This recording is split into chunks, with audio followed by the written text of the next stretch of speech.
Dans le sud du Bénin, niché entre une forêt dense et des marécages silencieux, se trouvait le village de Heviosu. Les habitants vivaient en harmonie avec les forces invisibles. Ici, le monde des vivants et celui des esprits ne faisaient qu'un. Chaque arbre, chaque pierre, chaque souffle du vent portait la présence des ancêtres. Au cœur du village se dressait une forêt interdite. Nul n'y entrait sans autorisation des prêtres vaudans. Ceci, un jeune garçon réservé mais observateur, n'était pas comme les autres enfants. Depuis son plus jeune âge, il voyait ce que les autres ne voyaient pas. Des ombres mouvantes, des silhouettes silencieuses et parfois des voix. Sa mère disait qu'il était touché par les ancêtres, mais son père refusait d'y croire. Un matin, le village fut frappé par une série d'événements inquiétants.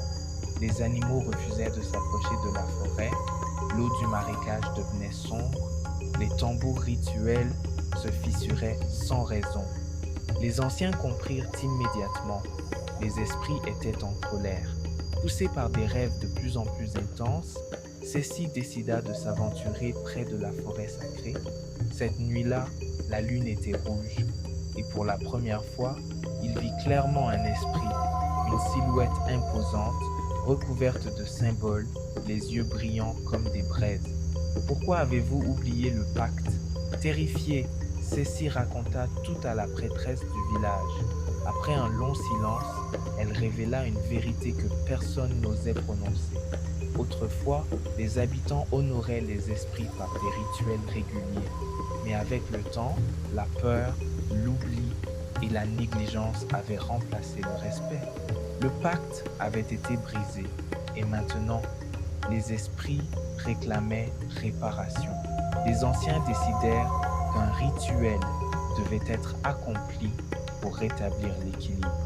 Mais ce rituel nécessitait un intermédiaire, quelqu'un capable de communiquer avec les esprits. Ceci était le seul, mais accepter signifiait entrer dans la forêt sacrée, affronter les esprits et risquer de ne jamais revenir. Dans la nuit la plus silencieuse, Cécile pénétra dans la forêt. Les arbres semblaient vivants, les racines bougeaient sous ses pieds, les voix devenaient plus fortes. Puis, il arriva au cœur de la forêt, un cercle ancien couvert de symboles vaudons, et les esprits apparurent. Les esprits ne voulaient pas seulement un rituel, ils voulaient comprendre.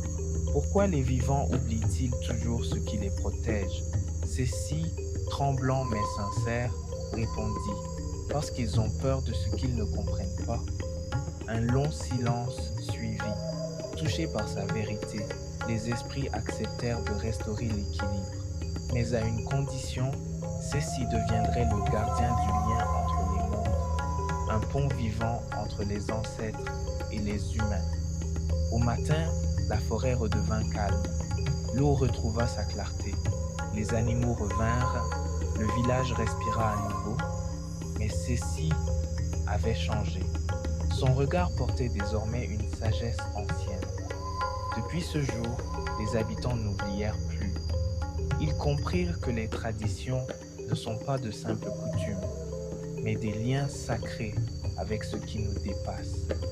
Oublier ses racines, c'est rompre l'équilibre avec le monde invisible.